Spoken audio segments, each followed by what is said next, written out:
ओम गुरुर्ब्रह्मा गुरुर्विष्णु गुरुर्देवो महेश्वरः गुरु साक्षात् परम ब्रह्म तस्मै श्री गुरवे नमः। मूकं करोति वाचालं पंगुं लंघयते गिरिं यत्कृपातमहं वन्दे परमानंदमाधवम्।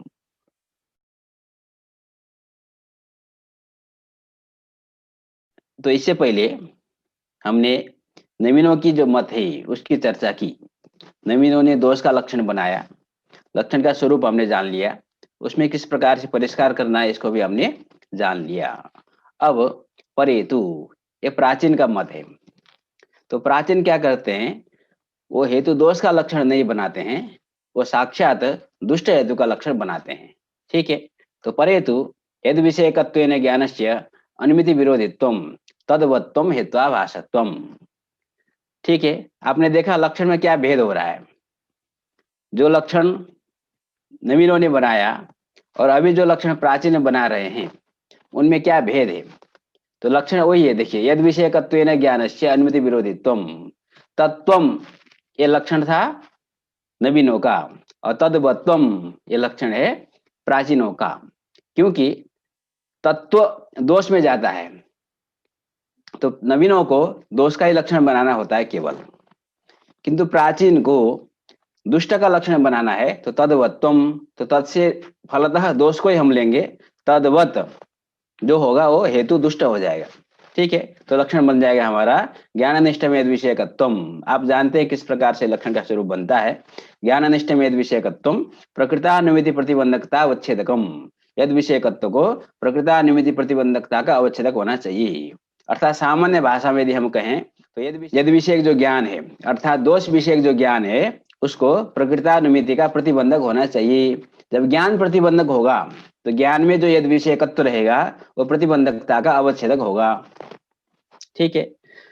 अब यहाँ पर जो दूसरा भेद हमको पता चलेगा, अभी नवीन जब परिष्कार करते हैं तो यद विषयकत्व का अर्थ करते हैं याद से विशिष्ट विषयकत्वम। हम लोग यद रूपावचन विषयकत्वम उसका अर्थ करते हैं, हमने किया है, आपने देखा है। किंतु जो प्राचीन है वो इसका परिष्कार नहीं करते, वो यद विषयकत्व का अर्थ याद से विशिष्ट विषयकत्व नहीं करते। ठीक है।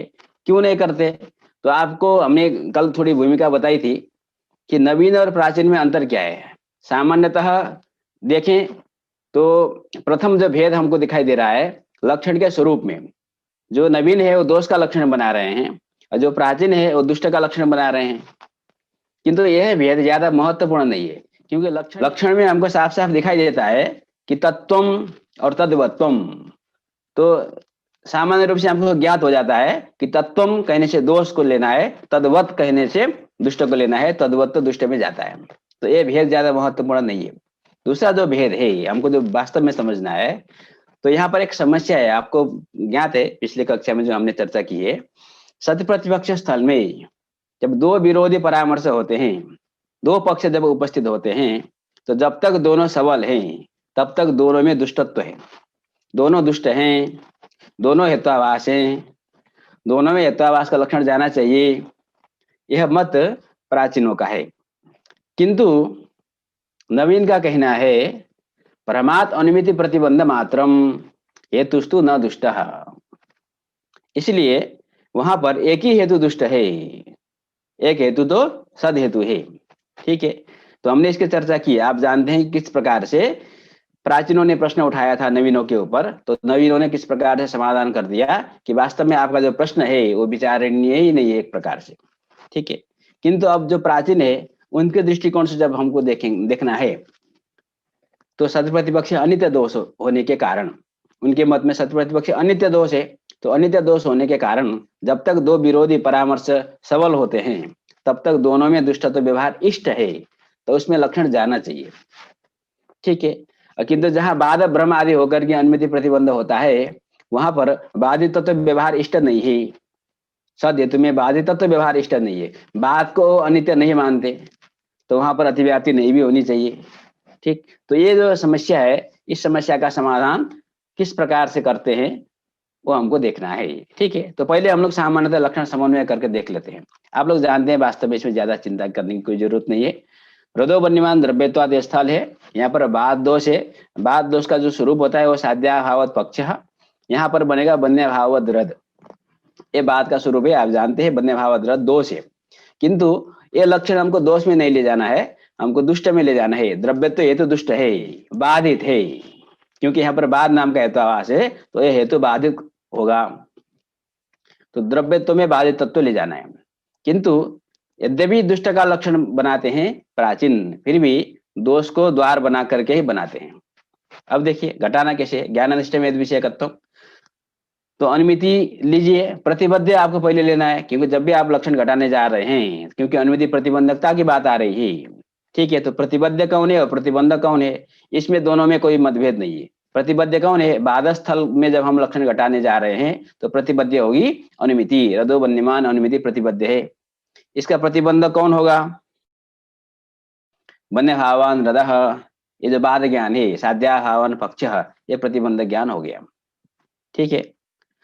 अब लक्षण घटाना है, यद विषयकत्व, तो यद से किसको लेंगे, दोष को, वन्य भाववद रद, तो वन्य भाववद रद विषयकत्व कहाँ रहेगा, वन्य भावान रदः, ये जो ज्ञान है वन्य भावान रदः, यह वन्य भाववद रद विषय ज्ञान है। इस ज्ञान में वन्य भाववद रद विषयकत्व, हम यहाँ पर वन्य भाववद रद विषय का निश्चयत्व, ऐसा भी शब्द का प्रयोग कर सकते हैं, निश्चयत्व, ठीक, आप जानते हैं हमने पहले इसका परिष्कार किया है।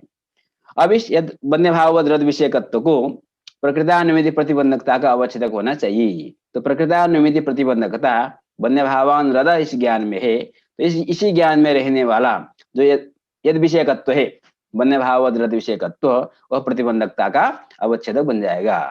तो ज्ञानानिष्ठ में यद विषयकत्व वन्य भाववद रद विषयकत्व प्रकृतानुमिति प्रतिबंधकता अवच्छेदकम, यहाँ तक तो हो गया। तो तत् से किसको लेंगे, यद से जिसको लिया था वन्य भाववद रद को लिया था, तो तत् से हमने लिया वन्य भाववद रद को, तो तद्वत कौन होगा, द्रव्यत्व होगा, ठीक। तो तद्वत द्रव्यत्व में ले जाना है, वन्य भाववद रद दोष हुआ, तद्वत द्रव्यत्व में ले जाना है। तो कैसे ले जाएंगे, तो उसका संबंध आप जानते हैं, ठीक है। एने के नाभि संबंध ने पहले प्राचीनों ने कहा था, इसको ज्ञान रूप संबंध भी आगे कहेंगे, ज्ञान रूप संबंध देना, ऐसा शब्द का प्रयोग ग्रंथकार करते हैं, ठीक है। जो भी शब्द का प्रयोग करें, हमने एक संबंध बना लिया है, स्व विषय का ज्ञान विषय प्रकृति हेतुता अवच्छेदक संबंध।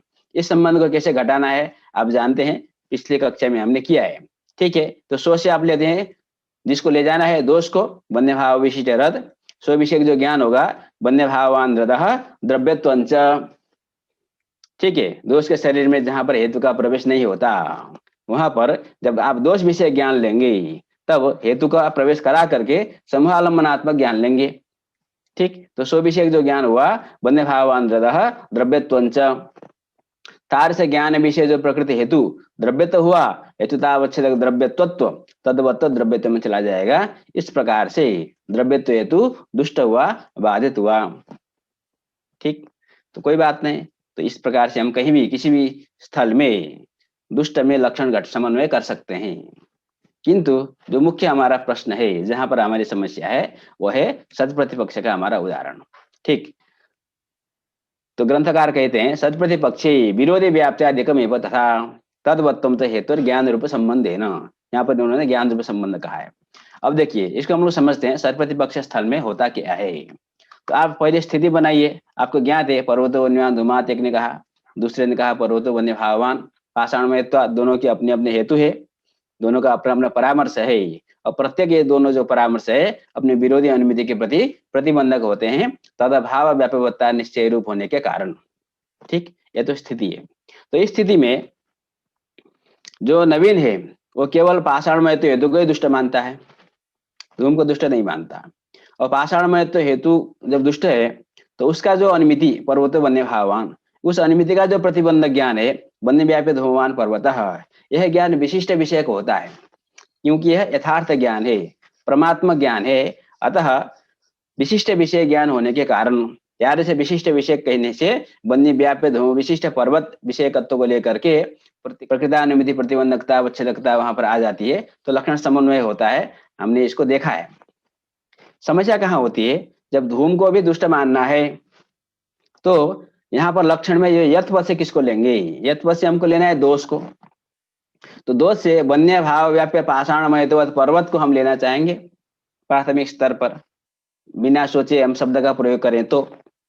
अब जब विचार करते हैं तो हमको पता चलता है कि वन्य भाव व्याप्ति विशिष्ट पाषाणमय विशिष्ट जो पर्वत है यह प्रसिद्ध ही नहीं है, क्योंकि ब्रह्म विषय विशिष्ट अप्रसिद्ध होता है।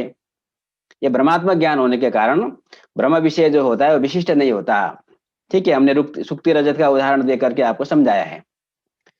तो ये आप जानते हैं यहाँ पर विशिष्ट अप्रसिद्ध होने के कारण वन्य भाव व्याप्य पाषाणमय विशिष्ट पर्वत अप्रसिद्ध होने के कारण हम यथ पद से ऐसा विशिष्ट ले नहीं सकते।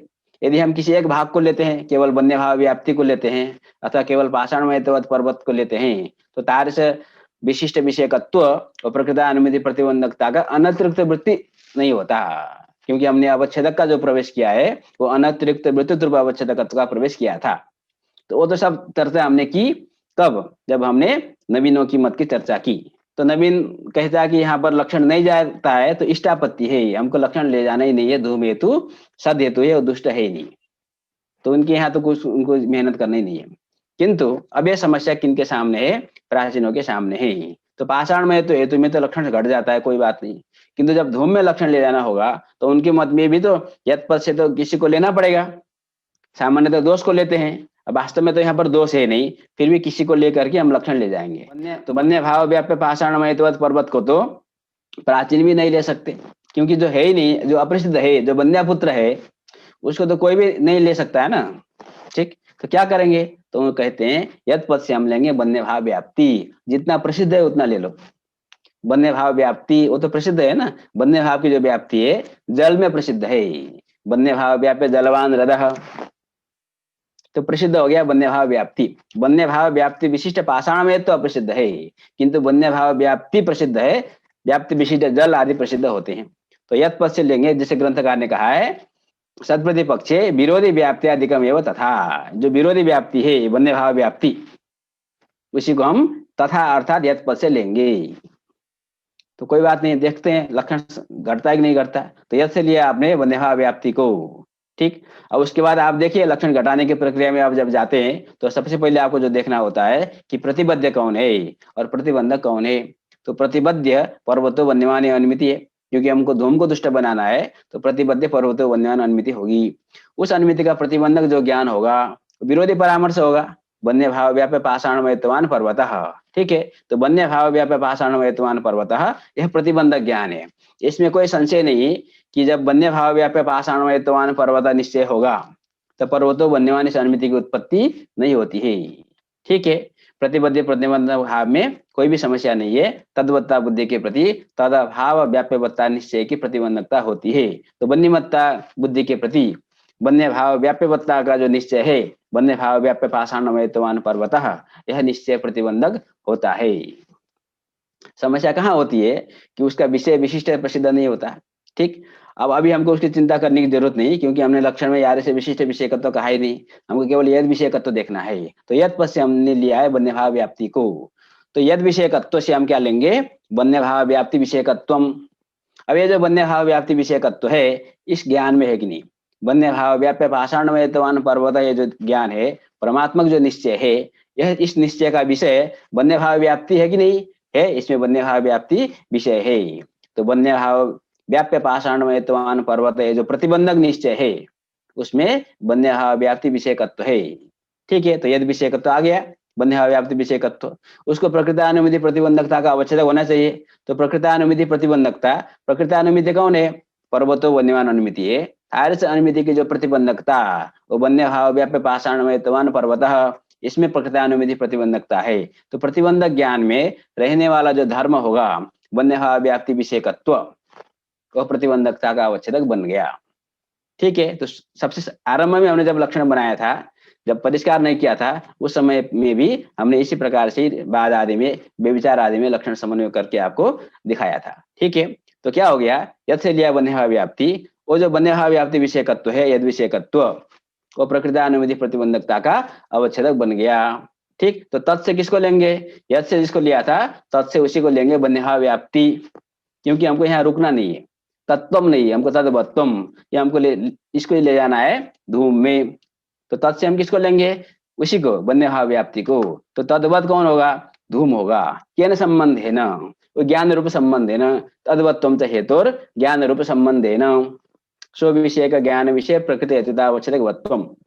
इस संबंध को घटाना आप जानते हैं। स्व से हम लेंगे बन्य भाव व्याप्ति, स्व विषय जो ज्ञान होगा बन्य भाव व्याप्ति ही धूमश्च, क्योंकि धूम में ले जाना है और यत पद से हमने इसको लिया है, उसके शरीर में हेतु का प्रवेश नहीं है। तो स्वम बन्य भाव व्याप्ति ही स्विषेकम ज्ञानम बन्य भाव व्याप्ति ही धूमश्च इत्याकारकम समूहालंबनात्मकम ज्ञानम। तार से ज्ञान का विषय जो प्रकृति हेतु हुआ धूम, हेतुतावच्छेदकम धूमत्वम तद्वत्वम धूमे, तो चला गया। तो धूम में हेत्वाभास का जो लक्षण है वो चला गया, दुष्ट हेतु का जो लक्षण है वो चला गया, तो धूम हेतु में भी दुष्टत्व का व्यवहार हो जाएगा। ठीक है, तो घट गया लक्षण, यद्यपि धूम हेतु सद हेतु है तथापि इसमें लक्षण चला गया। ये तो समस्या का उन्होंने समाधान कर दिया। किंतु अब उनके ऊपर, प्राचीनों के ऊपर एक प्रश्न उपस्थित होगा। ठीक है, वो प्रश्न क्या है कि सद हेतु स्थल में बाधित तत्व की आपत्ति आ जाएगी। ठीक, पर्वतो वन्यवान धूमात सद हेतु स्थल है, वहां पर किसी को बाद भ्रम हो गया पर्वतो वन्य भावान, ये बात तो है नहीं, धूम हेतु सद हेतु है, यहाँ पर बाद नहीं है, बाद भ्रम है। ठीक, अब क्या करेंगे, यत्पद से हम वन्य भाव विशिष्ट पर्वत को तो ले नहीं सकते क्योंकि वो विशिष्ट प्रसिद्ध नहीं है, किंतु हम यत्पद से केवल वन्य भाव को लेंगे। तो यद से लिया वन्य भाव, तो यद विषयकत्वम वन्य भाव विषयकत्वम, वो वन्य भाव विषयकत्व कहाँ है, पर्वतो वन्य भावान, ये जो परमात्मक निश्चय है ये वन्य भाव विषयक निश्चय है। तो पर्वतो वन्य भावान इस निश्चय में वन्य भाव विषयकत्व है। ठीक है, इसमें प्रकृतानुमिति प्रतिबंधकता भी है। जब आपको पर्वतो वन्य भावान निश्चय होता है तो उस समय में पर्वतो वन्यमान इस अनुमिति की उत्पत्ति नहीं होती। तो इस बाद ब्रह्म में पर्वतो वन्य भावान, इस बाद ब्रह्म में प्रकृतानुमिति प्रतिबंधकता है और उसी बाद ब्रह्म में वन्य भाव विषयकत्व भी है। अतः जो वन्य भाव विषयकत्व है वो प्रकृतानुमिति प्रतिबंधकता का अवच्छेदक हो गया। तत् से किसको लेंगे, यद से जिसको लिया था वन्य भाव को लेंगे। तद्वत कौन होगा, धूम होगा। केन संबंधेन, स्व विषय का ज्ञान विषय प्रकृति हेतुतावच्छेदक संबंधेन। ठीक है, तो स्व से किसको लेंगे, स्व से यद से इसको लिया था दोष को, अभी तो वास्तव में दोष नहीं है, जिसको हम यद से लिया था उसको कहना है हमको, तो वन्य भाव को लेंगे। स्व विषय जो ज्ञान हुआ वन्य भाव धूमश्च, ये समूहालंबनात्मक ज्ञान लीजिए। तार से ज्ञान विषय जो प्रकृति हेतु हो जाएगा धूम हो जाएगा, हेतुतावच्छेदक तो धूम में चला जाएगा। ठीक, जिस प्रकार सत प्रतिपक्ष स्थल में, ठीक है, पर्वतो वन्यवान धूमात पर्वतो वन्य हवान पाषाण में त्वात, यहाँ पर यद पद से अपने विरोधी व्याप्ति को लिया और तत्वत्व, क्योंकि विरोधी व्याप्ति विषयकत्व प्रकृतानुमिति प्रतिबंधकता का अवच्छेदक होता है, तो तद्वत्व तार से संबंध है ना, धूम में चला जाता है तो धूम दुष्ट होता है। जिस प्रकार उसी प्रकार से यही प्रक्रिया हम बाद स्थल में भी घटा सकते हैं जहां पर बाद का भ्रम हुआ है। ठीक है, पर्वतो वन्यवान धूमादेश हेतु स्थल में यद पद से हम वन्य भाव को लेंगे तो यद विषयकत्व वन्य भाव विषयकत्व प्रकृतानुमिति प्रतिबंधकता का अवच्छेदक बनता है। तो तत्से लिया वन्य भाव को, वो जो वन्य भाव है वो ज्ञान रूप संबंध है ना, स्व ज्ञान विषय प्रकृति हेतु आवश्यक संबंध है ना, जो धूम हेतु सद हेतु में भी चला जाएगा तो धूम हेतु में भी बाधित तत्व व्यवहार होना चाहिए। ठीक, यदि सत प्रतिपक्ष में अनित्यत्व दोष मान करके उसमें दुष्टत्व व्यवहार इष्ट है ऐसा मान करके आप लक्षण ले जाओगे तो उसी प्रकार से बाधितः ये व्यवहार होने की भी आपत्ति आएगी। ये प्रश्न आ गया प्राचीनों के सामने। ठीक, तो उसका समाधान करना है। अब देखिए पहले हम लोग देखते हैं ग्रंथकार क्या कहते हैं। नचैवं वन्यमान धूमादित्यादौ पक्षे बाध ब्रह्मस्य साध्याभाव विषयकत्वेन। ठीक है, ये प्रश्न है कि वन्यमान धूमादेश हेतु स्थल में पक्ष में जो बाद ब्रह्म हुआ पर्वतो वन्य भावान, ये भी तो साध्याभाव विषयक है, तो हमको यद विषयकत्व से वन्य भाव विषयकत्व ले लेंगे तो उसमें अनुमिति प्रतिबंधकता है, अनुमिति विरोधित्वात्, और ज्ञान रूप जो संबंध है स्वज्ञान विषय प्रकृति हेतुतावच्छेदक संबंध तेन संबंध न तदवत्व जो वन्य भावत्व है वो धूम में भी चला जाएगा, तो सद हेतुरपि बाधितत्वापत्ति। ये हो गया प्रश्न। ठीक है, तो प्रश्न हमने समझ लिया है, तो इसका उत्तर क्या है, इसका समाधान ग्रंथकार कहते हैं तत्र ज्ञानस्य संबंधत्वा कल्पनात् अत्र सद प्रतिपक्षित व्यवहारेण तत्कल्पनात् तत्र बाधित यदि व्यवहारा भावात इत्याहु। ठीक है, अब देखिए इन्होंने बड़ा मजेदार बात यहाँ पर किया है प्राचीनों ने। कहते हैं कि संबंध की हम कल्पना कहाँ करते हैं, संबंध की विवक्षा हम कहाँ पर करते हैं। ठीक है, संबंध हमारे विवक्षा के अधीन होता है। हम कहाँ पर संबंध जोड़ें और कहाँ पर संबंध तोड़ें, वो हम अपने व्यवहार को देख करके करते हैं। ठीक है, लोक में भी हम लोग देखते हैं, कोई आदमी बड़ा हो जाता है तो हम लोग अपना ढूंढ ढूंढ करके संबंध बना करते हुए पहुंचते हैं, है ना। हमारे चाचा के, नाना के, काका के, किसी न किसी प्रकार से हम संबंध जोड़ने का प्रयास करते हैं। और जहाँ हमारा बनता नहीं है तो हम अपने जो जन्म देने वाले माँ बाप हैं उनको भी कह देते हैं कि आज से तुम्हारा हमारा संबंध समाप्त। ठीक है, दुनिया स्वार्थी हम लोग ने देखा ही है। तो यहाँ भी हम इसी प्रकार से कुछ बातें करने वाले हैं। देखो, ठीक है, लक्षण तो घट रहा है, यदि विषय ज्ञान अनुमिति का प्रतिबंधक है तत्, वहां तक तो ठीक है। लेकिन तद्वत्तम की जब हम बात करते हैं तो तद्वत्तम, तो दोषवत्ता, तद्वत्ता जब दुष्ट में ले जाते हैं तो हम उस ज्ञान रूप संबंध की कल्पना करते हैं। स्व ज्ञान विषय प्रकृति हेतुतावच्छेदकवत्तम संबंध। तो प्राचीन कहते हैं सद प्रतिपक्ष स्थल में जो सद हेतु है धूम हेतु, उसमें हम तारे संबंध की कल्पना करते हैं। तो वहां पर संबंध होने के कारण तद्वत्त चला जाएगा धूम में। तो धूम हेतु सद हेतु होने पर भी उसमें अयम सत प्रतिपक्षितः ये व्यवहार बन जाएगा। और जहां बात की आप बात करते हो यद विषयकम ज्ञानम, बन्य भाव विषय जो ज्ञान है वो अनुमिति का प्रतिबंधक है, तत् से लिया बन्य भाव को, तद्वत्त जो आप ले जाना चाहते हो धूम में, वहां पर हम ज्ञान रूप संबंध की कल्पना नहीं करते, वहां संबंध नहीं है। तो संबंध नहीं है तो तद्वत्त जाएगा नहीं, तो नहीं जाएगा तो धूम में बाधित तत्व व्यवहार नहीं होगा। ठीक, अब ये तो हमको बहुत ज्यादा जचेगा नहीं। आप जहाँ चाहते हो वहां कहोगे, जहां आप ले जाना चाहते हो वहां पर संबंध की हम कल्पना करेंगे, जहां पर नहीं ले जाना चाहते वहां पर संबंध की कल्पना नहीं करेंगे। ठीक, तो ये तो मनमानी हुई। तो कहेगा मनमानी की बात नहीं है, ये व्यवहार की बात है। व्यवहार क्या है कि जब विरोधी परामर्श दो होते हैं तो सद हेतु में भी अयम दुष्ट ये व्यवहार होता है, ये प्रामाणिक है। तो जो व्यवहार प्रामाणिक है, तार से उसमें प्रामाणिकत्व सिद्ध करने के लिए हमको संबंध की कल्पना करनी है, वहां हम संबंध मानते हैं। और जो सद हेतु है उसमें बाधक भ्रम होने पर भी अयम बाध्यता ऐसा व्यवहार कोई नहीं करता। तो वहां पर व्यवहार प्रामाणिक न होने के कारण हम संबंध की कल्पना नहीं करते। ठीक है, हम व्यवहार इसलिए कर रहे हैं जहां संबंध है तो व्यवहार है, जहां संबंध नहीं है तो व्यवहार नहीं है। तो व्यवहार को देख करके जो प्रामाणिकों का जो व्यवहार है उसके आधार पर हमको निर्णय करना है कि कहाँ पर संबंध है, कहाँ पर संबंध नहीं है। ठीक है, तो तत्र ज्ञान से संबंधत्वा कल्पनात्, बाधितत्वापत्ति जहां पर दिया गया है वहां पर संबंध की कल्पना नहीं करते। का आप अपना यहाँ तो करते, वो भी तो सद हेतु है, वहां पे भी तो भ्रम हुआ है सद प्रतिपक्ष का। तो कहेंगे ठीक है, बाकी सारी चीजें समान है, किंतु व्यवहार क्या है, अत्र सद प्रतिपक्षिता ये व्यवहार होता है। तो व्यवहार होने के कारण हम संबंध तत्व की कल्पना करते हैं। और तत्र जो आपका उदाहरण, जहां पर आप दोष दे रहे हो, बाधित तत्व की आपत्ति दे रहे हो, वहां पर अयम बाध्यता ऐसा व्यवहार कोई नहीं करता, अतः वहां पर हम संबंध की कल्पना नहीं करते।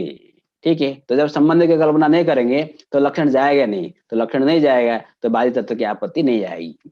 सर प्रतिपक्ष स्थल में संबंध की कल्पना करते हैं तो लक्षण चला जाएगा, तो वहां पर सर प्रतिपक्ष व्यवहार बन जाएगा। ठीक है, तो इस प्रकार से प्राचीनों ने अपने लक्षण का प्रदर्शन किया। ठीक है, और वो जो आशंका थी उनका समाधान भी अपने हिसाब से उन्होंने किया। ठीक है, तो हम लोग अब आगे बढ़ते हैं।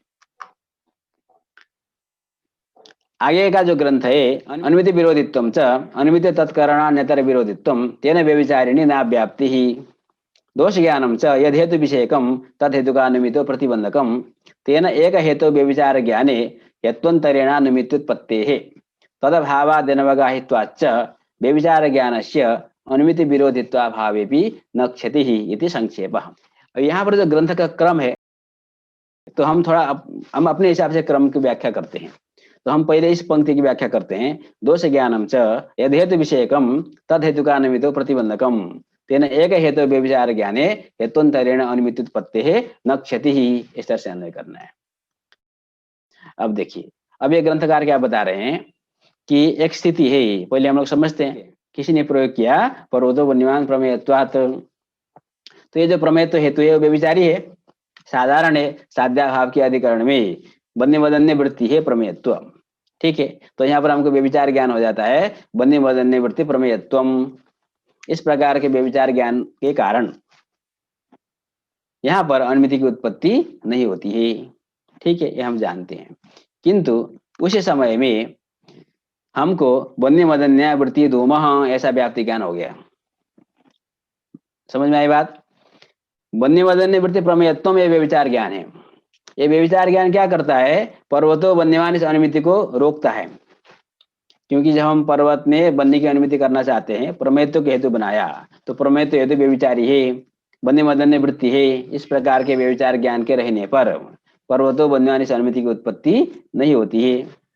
तथापि उसी समय में हमको ज्ञान हो गया किसी को कि बन्य मदन्य वृत्ति धूम, धूम में व्याप्ति ग्रह हो गया, तो धूम में तो व्याप्ति ग्रह हो ही सकता है। यद्यपि प्रमेय तो हेतु बनने का व्यभिचारी है, धूम तो बनने का व्याप्य है, तो धूम बन्य भाववत अवृत्ति ही अथवा बन्य मदन्य वृत्ति ही, बन्य मदन्य वृत्ति धूम, इस प्रकार का व्याप्ति ज्ञान हो गया। ठीक है, व्याप्ति साध्य वदन्यस्मिन् असंबंध, तो बन्य मदन्य वृत्ति धूम, इस प्रकार के व्याप्ति ज्ञान हो जाने पर, अर्थात धूम बन्य व्याप्य, इस प्रकार के व्याप्ति ज्ञान के रहने पर अपर्वतो बन्यमान इस अनुमिति की उत्पत्ति होती है कि नहीं होती है? होती है। ठीक है, अब यह जो व्यभिचार ज्ञान है, यह भी पर्वतो वन्यमान इस अनुमिति को रोकने के लिए है। किंतु तार से व्यभिचार ज्ञान के विद्यमान रहते हुए भी बन्य व्याप्य धूम, इस प्रकार के व्याप्ति ग्रह होने के कारण पर्वत में बनने की अनुमति हो जाती है। ठीक है, तो समस्या क्या है? व्यभिचार ज्ञान की जो प्रतिबंधकता है वह स्वयं व्यभिचारित हो गई। प्रतिबंधकता में भी व्यभिचार आ गया। व्यभिचार ज्ञान प्रतिबंधक होता है, हमने पढ़ा, किंतु व्यभिचार ज्ञान के रहते हुए भी कार्य उत्पन्न हो गया, अनुमिति की उत्पत्ति हो रही है। तो व्यभिचार ज्ञान की जो प्रतिबंधकता है, अथवा इसको हम व्यभिचार ज्ञान भाव की जो कारणता है, वहां पर व्यभिचार हो जाता है। ठीक है, तो ये तो समस्या होगी। इस समस्या का समाधान करने के लिए ग्रंथकार कहते हैं, यदि हेतु विषयक दोष ज्ञान होता है वह तद हेतु अनुमिति में प्रतिबंधक होता है। अब यहाँ पर जो व्यभिचार ज्ञान है वो प्रमेय तो हेतु व्यभिचार ज्ञान है। बन्य मदन्य वृत्ति प्रमेयत्वम, इस व्यभिचार ज्ञान में जो विषय हेतु है वो प्रमेयत्व है, अतः ये जो दोष ज्ञान है वो प्रमेयत्व हेतु दोष ज्ञान है। प्रमेयत्व हेतु जो व्यभिचार ज्ञान होता है वो प्रमेयत्व हेतु जो अनुमिति है उसका प्रतिबंधक होता है। अब यहाँ जो अनुमिति की उत्पत्ति हो रही है पर्वतो वन्यमान, अब हमारे पास समस्या है ना कि ये जो व्यभिचार ज्ञान है यह पर्वतो वन्यमान अनुमिति को ही रोक रहा है, और जो अनुमिति की उत्पत्ति हो रही है वो भी पर्वतो वन्यमान है। ठीक, किंतु दोनों अनुमिति पर्वतो वन्यमान होने पर भी एक अनुमिति धूम हेतुक है और दूसरी अनुमिति प्रमेयत्व हेतुक है। ठीक, कैसे निर्धारण करेंगे, कैसे पता चलेगा? क्योंकि अनुमिति में तो हेतु का प्रवेश होता नहीं है, अनुमिति तो पर्वतो वन्यमान इतना ही है। तो हमने पहले भी आपको बताया है कि यलिंगक परामर्शा व्यवहितोत्तर जायमान जो अनुमिति होती है उस अनुमिति को तल्लिंगक कहते हैं। तो यहाँ पर धूमलिंगक जो परामर्श है, धूम हेतुक जो परामर्श है, उसके अनंतर जो पर्वतो वन्यमान अनुमिति की उत्पत्ति हो रही है, तो ये जो पर्वतो वन्यमान अनुमिति है वो धूम हेतुक अनुमिति है।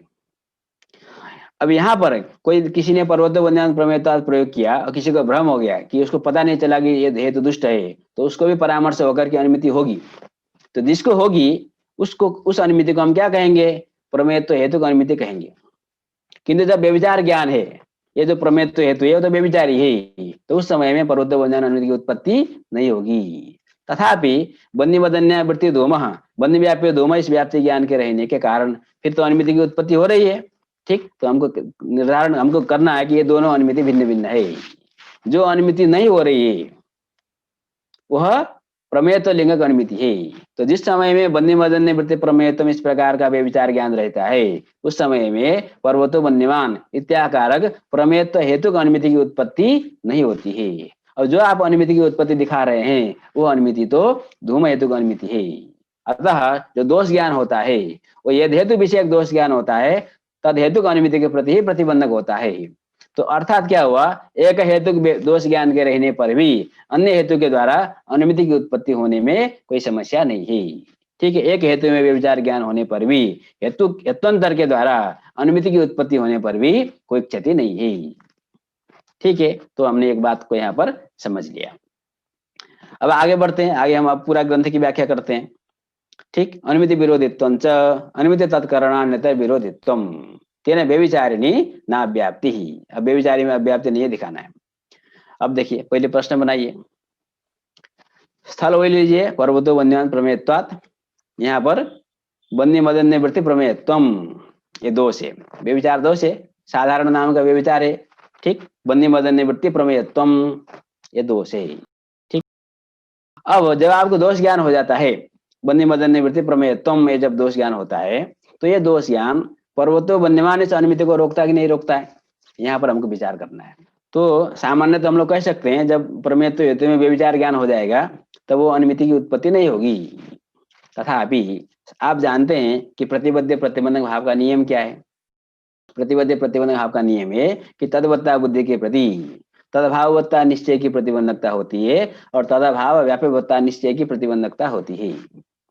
तो पर्वतो वन्यमान इस अनुमिति को रोकने के लिए या तो पर्वतो वन्य भाववान ज्ञान चाहिए अथवा पर्वत वन्य भाव व्यापवान ज्ञान चाहिए। आपको जो ज्ञान हो रखा है दोष ज्ञान बन्नी मदन निवृत्ति प्रमेयत्वम, ये जो ज्ञान है ये बन्नी मदन निवृत्ति प्रमेयत्वम इस इत्याकार के व्याप्ति ज्ञान को तो रोक सकता है, किंतु पर्वतो वन्यमान इस अनुमिति के प्रति वो प्रतिबंधक नहीं हो सकता, क्योंकि वो तदभावादि अनवगाहित्वात्, तदभावावगाही नहीं है, ठीक है, ग्राह्याभावावगाही नहीं है। तदवत्ता बुद्धि के प्रति तदभावावगाही जो निश्चय होता है वो प्रतिबंधक होता है, अथवा तदभाव व्यापकवत्तावगाही जो निश्चय होता है वो प्रतिबंधक होता है। तो अनुमिति है पर्वतो वन्यमान, और आप दोष ज्ञान बना रहे हो बन्नी मदन निवृत्ति प्रमेयत्वम, यह जो दोष ज्ञान है वो तो अनुमिति का प्रतिबंधक तो हो नहीं रहा है।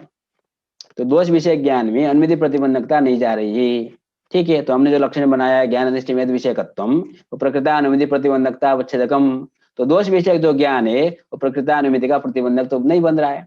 क्यों नहीं बन रहा है? तदभाव का अनवगाही है, ठीक है। एक तो ये बात है। दूसरी बात जो हमने पहले चर्चा की है, यदि हम दोष ज्ञान को अनुमिति का प्रतिबंधक मान मिले तो कैसे माने, क्योंकि एक हेतुक व्यभिचार ज्ञान के रहने पर भी अन्य हेतु के द्वारा अनुमिति की उत्पत्ति तो हो रही है, तो व्यभिचार ज्ञान के रहने पर भी तो अनुमिति की उत्पत्ति हो रही है, अभी हमने देखा, ठीक है।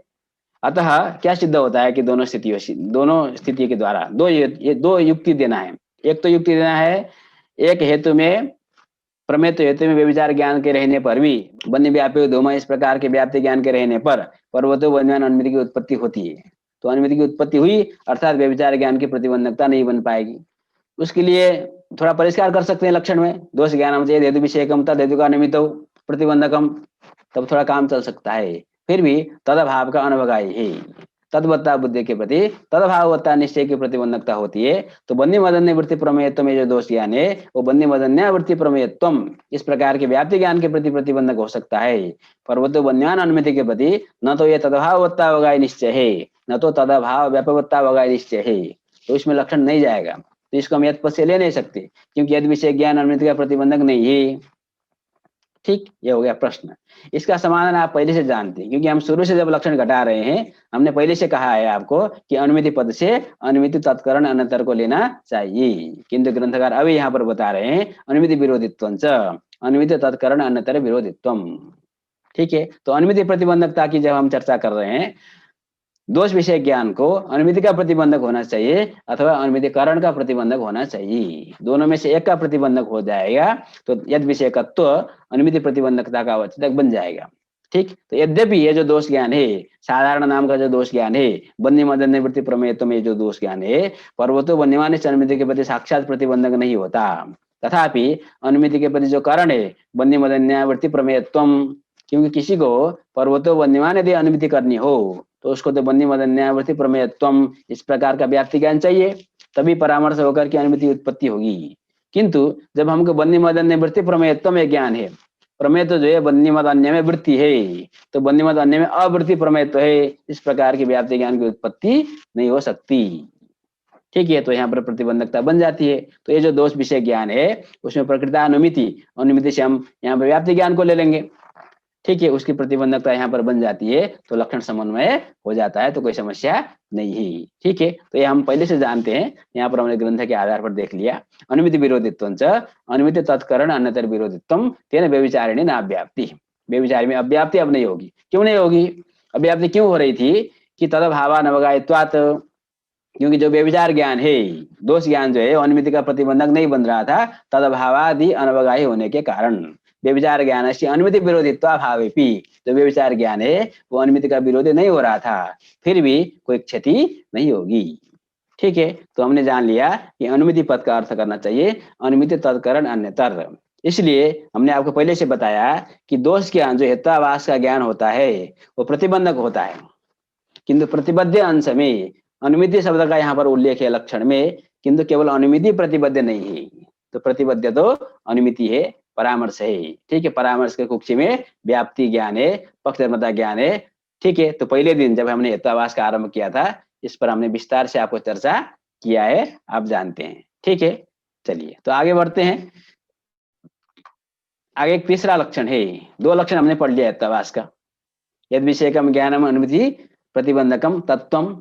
ठीक है, ये नवीन का लक्षण है। तद्वत्वम प्राचीन का लक्षण हो गया। किंतु आगे अब यहाँ पर ग्रंथकार ने केवल संकेत मात्र किया है। आप सामान्य निरुक्ति आदि जो ग्रंथ है, हेत्वाभास के ग्रंथ पढ़ेंगे तो वहां पर काफी फिर विचार है। जो द्वितीय लक्षण है, गदाधर भट्टाचार्य ने खूब विचार किया है, द्वितीयकार ने भी विचार किया है। ठीक, तो वहाँ कई प्रकार की समस्याएं आती है, कई प्रकार के दोष आते हैं, तो लक्षण बिल्कुल जो बढ़िया बनना चाहिए निर्दुष्ट नहीं बन पाता। इसलिए वो क्या करते हैं, एक रास्ता निकालते हैं, क्योंकि दोष के स्वरूप भिन्न भिन्न प्रकार के होते हैं, कई प्रकार के दोष बनते हैं। ठीक है, कहीं पर तो ऐसे दोष होते हैं वहां पर प्रतिबद्ध अनुमिति मिलता ही नहीं है। ठीक, तो अभी हम उसकी चर्चा नहीं करेंगे। तो लक्षण एक और विकल्प है, विकल्प के रूप में देखते हैं कि चलो ये भी एक हेत्वाभास का लक्षण है। यार से साध्य पक्ष हेतु यावंतो दोषाः तावद अन्यान्नत्वम तत्र हेत्वाभासत्वम। ये बहुत बढ़िया लक्षण है। यार से साध्य पक्ष हेतु का स्थल में, जहां पर जो साध्य पक्ष हेतु ऐसे जो स्थल होंगे वहां जो जो दोष हो सकते हैं, तावद अन्यान्यत्वम तद भिन्न भिन्नत्वम। ठीक है, तद भिन्न भिन्नत्वम आप जानते हैं, कई कई जगह पर तद भिन्न भिन्नत्वम लक्षण बनाते हैं हम लोग। जहां पर केवल गणना करनी होती है वहां पर प्राय तद भिन्न भिन्नत्वम, तद भिन्न भिन्न। जैसे तद से हमने घट लिया, तद भिन्न कौन होता है, घट को छोड़ करके सारा जगत होता है। फिर उस सारे जगत से भिन्न कौन होता है, पुनः घट होता है। तो तद भिन्न भिन्नत्व, इसी को तद अन्यतमत्व कहते हैं। ठीक है, अन्यतमत्वम तद भिन्न भिन्नत्वम उसी में आता है। ठीक है, तो जो जो दोष होते हैं, तो दोष को गिन लीजिए, 1 2 3 4 5 दोष गिन लिया। तो तद अन्यतमत्वम अर्थात तद भिन्न भिन्नत्वम, तद भिन्न बाकी पदार्थ होंगे उन सबसे भिन्न पुनः दोष होंगे। इस प्रकार से यार साध्य पक्ष हेतु के स्थल में जो जो दोष होंगे, कहीं पर बेविचार होगा, कहीं पर बाद होगा, कहीं पर असिद्ध होगा, जो जो दोष हो सकते हैं। ठीक है, तद भिन्न भिन्नत्व ही हेत्वाभास का लक्षण है। हो गया काम। आप देखिए कहाँ पर दोष हो रहा है। ठीक है, जिस दोष के कारण से हेतु को हम दुष्ट मान रहे हैं, तो उस दोष को गिन लीजिए, तो तद भिन्न भिन्नत्व तत्त दोष में चला जाएगा, तो लक्षण समन्वय हो जाएगा। ठीक, तो कहेंगे फिर पंच क्यों कहते हैं, 5 प्रकार के हेत्वाभास। इस प्रकार से जब हम दोष का स्वरूप बनाएंगे तो कोई जरूरी नहीं 5 प्रकार के हेत्वाभास है, कहीं 1 होंगे, कहीं 2 होंगे, कहीं 3 होंगे। ठीक, तो पंचत्व का कथन क्यों किया गया, तो कहते हैं तद संभव स्थलाभिप्रायण। कुछ ऐसे उदाहरण होते हैं जहां पर 5 हेत्वाभास संभव होते हैं। ठीक, जैसे एक उदाहरण हमारे सामने यहाँ पर है, वायु गंधवान स्नेहात। यहाँ पर जो 5 प्रकार के हेत्वाभास हम लोग पढ़ेंगे, तो 5 का लक्षण यहाँ पर घट जाता है। यहाँ 5 प्रकार के दोष हैं। स्नेह हेतु को 5 प्रकार का दुष्ट कहा जा सकता है। ठीक, अब देखिए एक एक को समझते हैं। गंधा हावान वायु, हम यहाँ पर दोष विषय ज्ञान को ले रहे हैं। ठीक है, गंधा हावान वायु आपको ज्ञान है, अर्थात बाधक ज्ञान है, पक्ष में साध्य का अभाव का निश्चय है। तो गंधा हावान वायु, इस प्रकार का ज्ञान होने का अर्थ गंधा भाव विशिष्ट जो वायु है, ये बाद नाम का दोष होने के कारण यह स्नेह है तो बाधित है। ठीक, दूसरा उदाहरण लीजिए, गंधा भाववत जलवृत्ति स्नेह, गंधवा साध्य, गंधा भाववत साध्या भाववत वृत्ति हेतु, साध्या भाव के अधिकरण में हेतु का रहना। ठीक है, यहाँ पर अन्य भाव का भी, अन्य भाव गणित लक्षण को भी आप ले सकते हैं, कोई बात नहीं, अभी तक तो आप उस वेद को समझ चुके हैं। तो गंधा भाव साध्य व गंध, गंधा भाववत कौन है, गंध पृथ्वी में है, तो गंधा भाववत जल है। गंधवत भिन्न भी आप कह सकते हैं, गंधवत भिन्न कौन है, जल है। उसमें वृत्ति स्नेह अग्नि है, स्नेह जल में रहता है। तो साध्या भाववत वृत्ति हेतु, साध्य बदन वृत्ति हेतु, ये साधारण नाम का व्यभिचार हो गया। तो स्नेह हेतु व्यभिचारी भी है, यहाँ पर व्यभिचार नाम का हेत्वाभास भी है। स्नेहा भावान वायु, स्नेह आपका हेतु है, वो वायु में नहीं रहता, क्योंकि स्नेह केवल जल में रहता है, तो स्नेह वायु में नहीं रहेगा। तो हेतु जब पक्ष में नहीं रहेगा तो असिद्धि नाम का दोष होता है, स्वरूपा सिद्धि। ठीक है, तो ये जो हेतु है वो असिद्ध नाम का दुष्ट भी हो गया। गंधा भाव व्याप्यो स्नेह, ये जो स्नेह है वो गंधा भाव का व्याप्य है। यत्र यत्र स्नेह तत्र तत्र गंधा भाव, यत्र यत्र स्नेह, स्नेह कहाँ है, जल में है, वहां पर गंध का अभाव है। क्योंकि गंध केवल पृथ्वी में है। तो यत्र यत्र स्नेह तत्र तत्र गंधा भाव, इस प्रकार के व्याप्ति विद्यमान होने के कारण जो स्नेह है वो वास्तव में गंधा भाव का व्याप्य है। हमने गंध को सिद्ध करने के लिए रखा है, ठीक है। तो जो विरुद्ध है, ठीक है, तो विरुद्ध कब होता है? हेतु। जो हेतु अपने साध्य को सिद्ध न करके साध्य भाव को ही सिद्ध करने में समर्थ होता है, उसको हम विरुद्ध कहते हैं, ठीक है। तो ये स्नेह हेतु विरुद्ध भी है। एक बच गया, कौन? सत प्रतिपक्ष। तो सत प्रतिपक्ष होता है साध्या भाव व्यापवत पक्ष। तो साध्य हो गया गंध, साध्या भाव हो गया गंधा भाव। तो गंधा भाव का व्याप्य कोई ना कोई हमको मिलेगा। कौन मिलेगा? पृथ्वीत्वा भाव। तो गंधा भाव का व्याप्य जो पृथ्वीत्वा भाव है, सार्थ पृथ्वीत्वा भाववान वायु, साध्या भाव व्यापवान पक्ष है, सत प्रतिपक्ष है। आप कहेंगे सत प्रतिपक्ष होने के लिए दो अनुमान होना चाहिए। कोई बात नहीं, जब हमको एक और व्याप्य पता चल गया तो हम अनुमान बनाने में कौन सी समस्या है? पक्ष बनाइए वायु को, गंधा भाव को साध्य बनाना है, तो हेतु किसको बनाएंगे? पृथ्वीत्वा भाव, ऐसा हेतु हो जाएगा। वायु गंधा भावान पृथ्वीत्वा भावात, ठीक है। यत्र यत्र पृथ्वीत्वा भाव तत्र तत्र गंधा भाव, ये व्याप्ति है ना। पृथ्वीत्व का भाव जहां जहां है, पृथ्वी को छोड़ करके जल तेज वायु आदि में, वहां सब जगह पर गंध का अभाव है। तो यत्र यत्र पृथ्वीत्वा भाव तत्र तत्र गंधा भाव, तो पृथ्वीत्वा भाव गंधा भाव का व्याप्य है। तो गंधा भाव का व्याप्य जो पृथ्वीत्वा भाव है, तार पृथ्वीत्वा भावान वायु, ये सत प्रतिपक्ष ज्ञान होने से अनुमिति की उत्पत्ति नहीं होगी। इस प्रकार से पंचत्व कथनंतु तत्संभव स्थलाभिप्रायण, ठीक है। तो एक एक यत्तावास का यादे साध्य पक्ष हेतु यावंतो दोषः तावद अन्यान्यतम, ये भी यत्तावास का लक्षण बनता है, ठीक है। किंतु हमको जब वास्तव में विचार करना है चिंतन मनन के दृष्टिकोण से, वो प्रथम लक्षण जो हमने यहाँ पर चर्चा की, वो जो लक्षण है वो सामान्य निरुक्ति ग्रंथ के अनुसार तत्व चिंतामणिकार ने जो लक्षण बनाया है, 3 लक्षण यत्तावास के लक्षण बनाए हैं, उनमें से वो दूसरा लक्षण है, वही सबसे ज्यादा महत्वपूर्ण लक्षण है। उसी पर खूब विचार गदाधर भट्टाचार्य ने सामान्य निरुक्ति ग्रंथ में किया है, ठीक है। तो इससे आगे जो यत्तावास का क्रम होगा, प्रत्येक यत्तावास की जो चर्चा होगी, अब साधारण सभ्य विचार क्या है, विरुद्ध क्या है, सत प्रतिपक्ष क्या है, सबका उदाहरण, तो एक एक करके सभी यत्तावास के बारे में चर्चा करेंगे। अभी हमने यत्तावास का जो सामान्य लक्षण है, ऐसा यत्तावास का लक्षण जो सभी यत्तावास में जाए, बाद में भी जाए, व्यभिचार में भी जाए, सत प्रतिपक्ष में भी जाए, तो ये हो गया यत्तावास का सामान्य लक्षण। इसी को सामान्य निरुक्ति कहते हैं। यत्तावास सामान्य निरुक्ति, यत्तावास का सामान्य लक्षण। अब यत्तावास के सामान्य लक्षण के निरूपण करने के बाद यत्तावास विशेष सभ्य विचार का क्या लक्षण है, सभ्य विचार के अंदर का जो साधारण क्या है, असाधारण क्या है, ठीक है। तो प्रत्येक का निर्वचन ग्रंथकार स्वयं करेंगे, ठीक है।